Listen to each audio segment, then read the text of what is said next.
For decades, Israel has been surrounded by threats, yet somehow it continues to survive. Not because of one system, but because of layers built over time. In this video, we explore 20 layers that keep Israel alive. So stay with us until number 1. Number 20. Iron Dome stands as the shield above Israel's towns and cities. When a rocket is launched within 70 kilometers, the system's ELM 2084 radar scans the sky, tracking up to 120 threats at once. In less than 5 seconds, the Fire Direction Center calculates which rockets pose real danger, only those on a path toward homes or critical sites. Then, and only then, a Tamir interceptor is launched. Each missile costs tens of thousands of dollars, so every shot is chosen carefully, balancing protection and resources.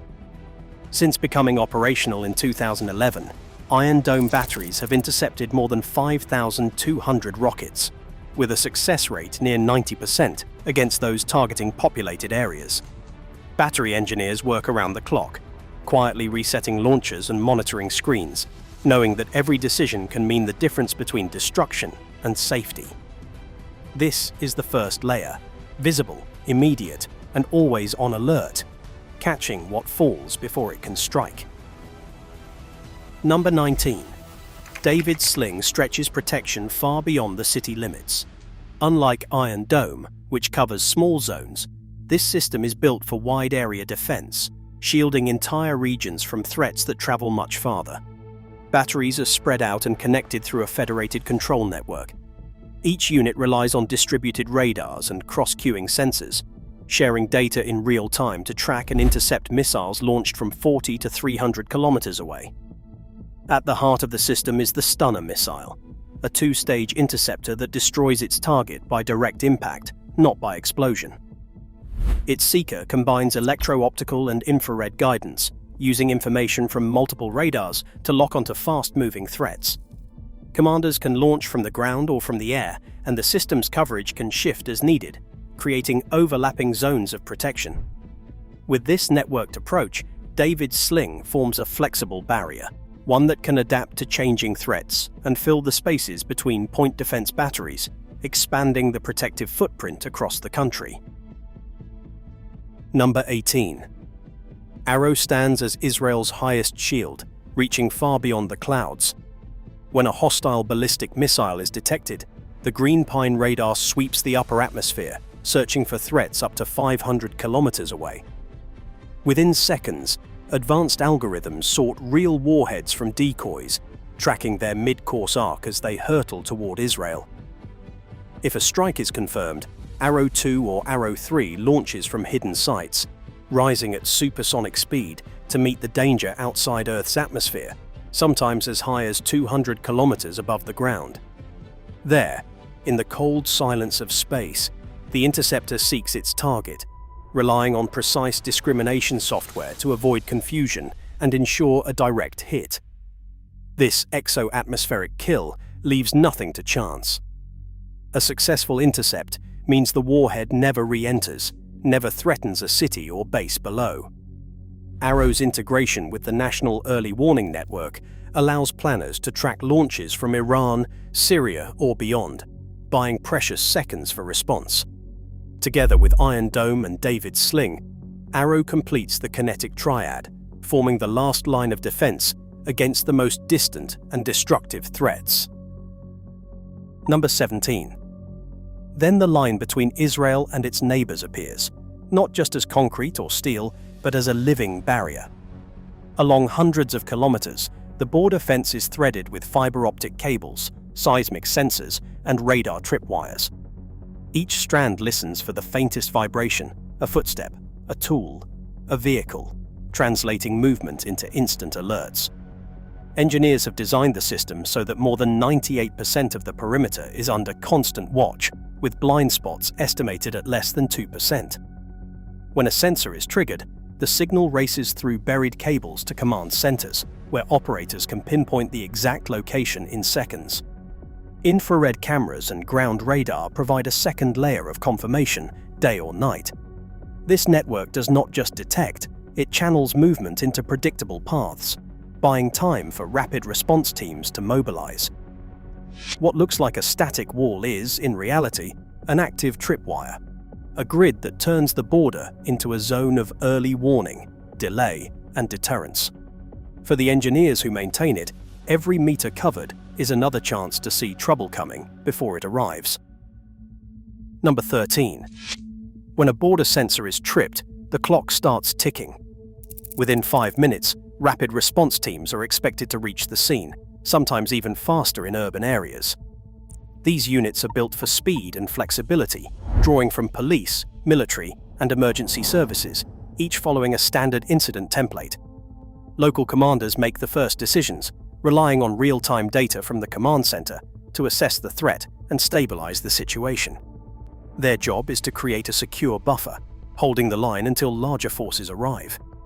In cities, deployment times average under 5 minutes, with teams moving along pre-planned routes and using armored vehicles when needed.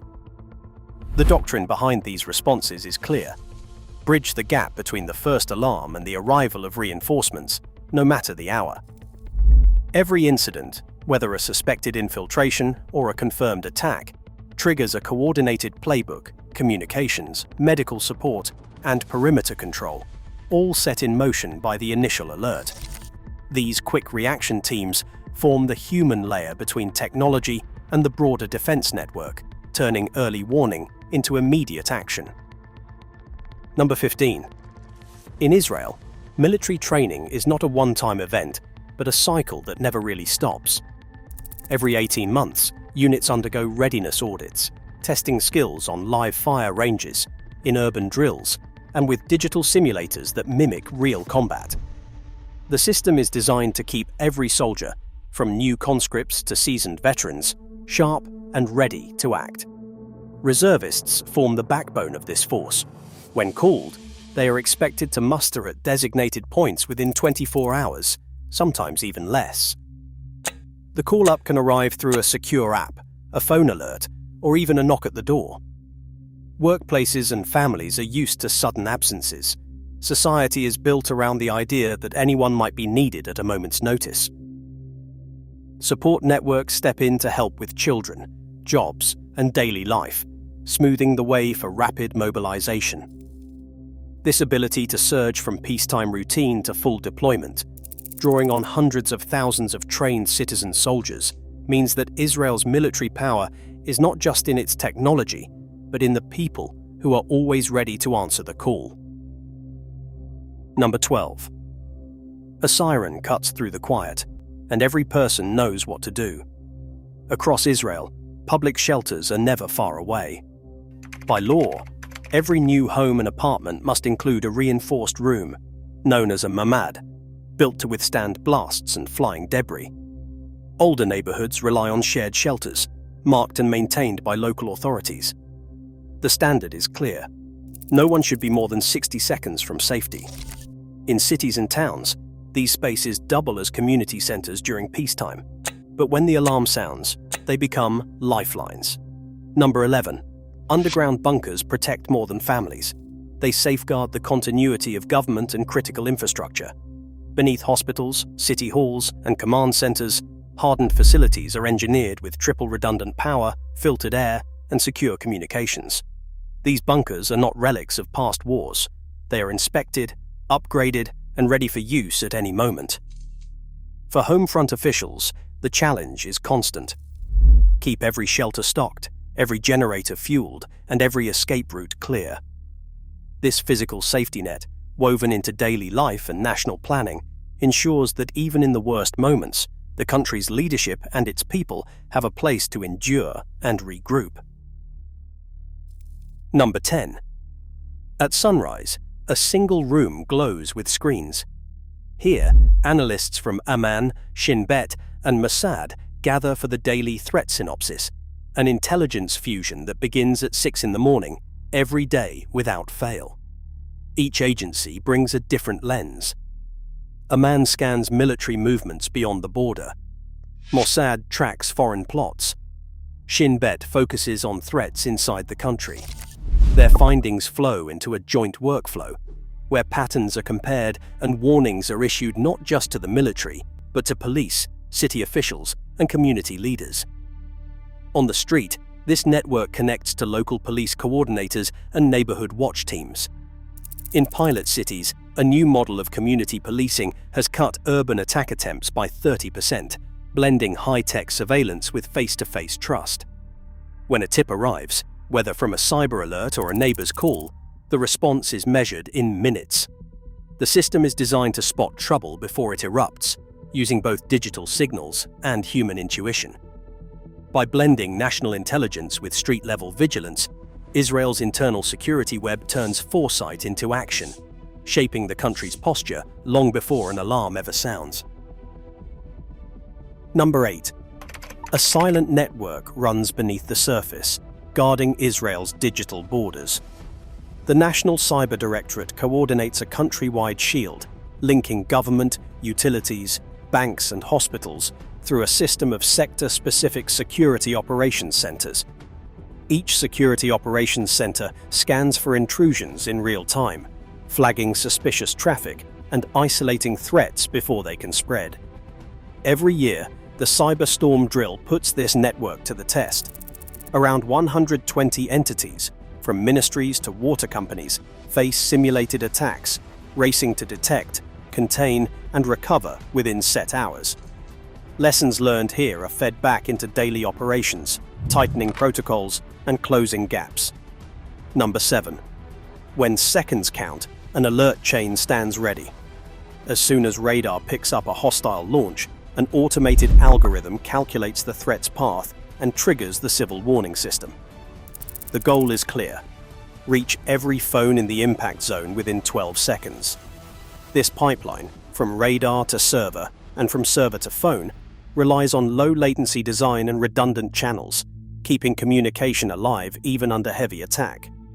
For cyber coordinators and emergency managers, every second saved means lives protected, and every alert delivered is a signal that the system is working as intended. Number 6. A squadron of F-15 fighters waits on the tarmac, engines fueled and pilots suited, ready for the call that may come at any hour. Israel's quick reaction. Alert doctrine means that from the moment a threat is detected, no matter if it is a drone, a missile, or an enemy aircraft, fighters can be airborne in minutes. The intercept window for a target 300 kilometers away is measured in less than 15 minutes, with ground crews and pilots rehearsing this timeline again and again. Each sortie is backed by a network of radar stations and airborne controllers, feeding real-time data straight into the cockpit. Number 5. Alliances extend this reach far beyond Israel's borders. Every year, the Blue Flag exercise brings together aircrews from the United States, Germany, Italy, France, and Greece, training side by side in complex joint operations. During these drills, intelligence is shared instantly, and pilots practice coordinated strikes, refueling, and rescue missions. Behind the scenes, the United States maintains pre-positioned stocks of precision-guided munitions at Nevatim Air Base, ready to be loaded at a moment's notice. These partnerships mean that Israel is never truly alone in the sky. Political ties translate directly into operational strength, multiplying the options available when the unexpected arrives. Number 4.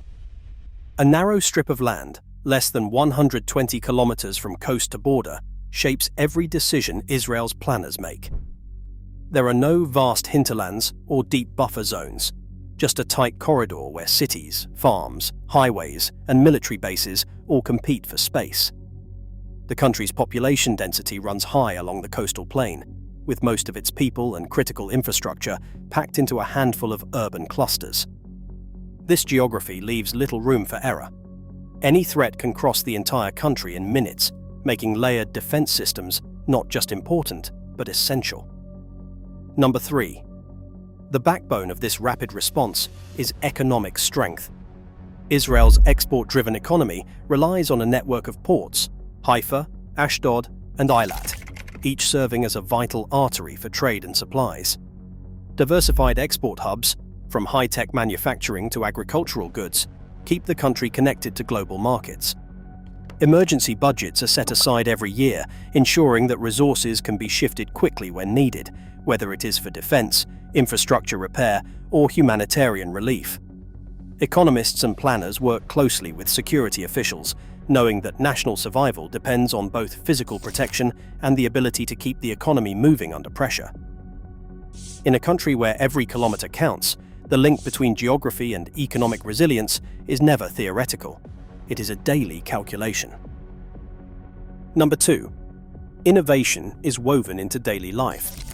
In Israel, the cycle from idea to working prototype often takes just 36 months, a pace that turns urgent needs into real-world solutions. The same engineers who design missile interceptors also create medical devices and water-saving technologies. This constant flow between defense and civilian invention means that breakthroughs rarely stay locked in one field. Technologies born in military labs, like advanced sensors or secure communications, quickly find their way into hospitals, schools, and farms. The startup culture here is more than a business trend. It is a social habit. Thousands of early-stage companies focus not only on profit, but on solving problems that affect everyone. When a new threat appears, teams shift direction overnight, building new tools or adapting old ones. Number 1. Survival depends on more than hardware or borders. It rests on a mindset, a sense of shared responsibility that runs through society.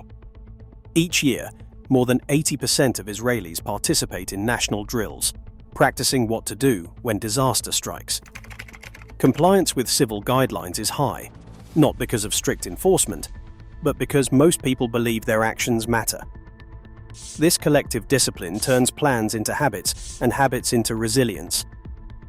The country's endurance is not just a product of its technology, but of a social contract that says no one stands alone. In the end, it is this mindset, adaptable, determined, and deeply communal, that binds all the layers together, transforming a network of systems into a living shield.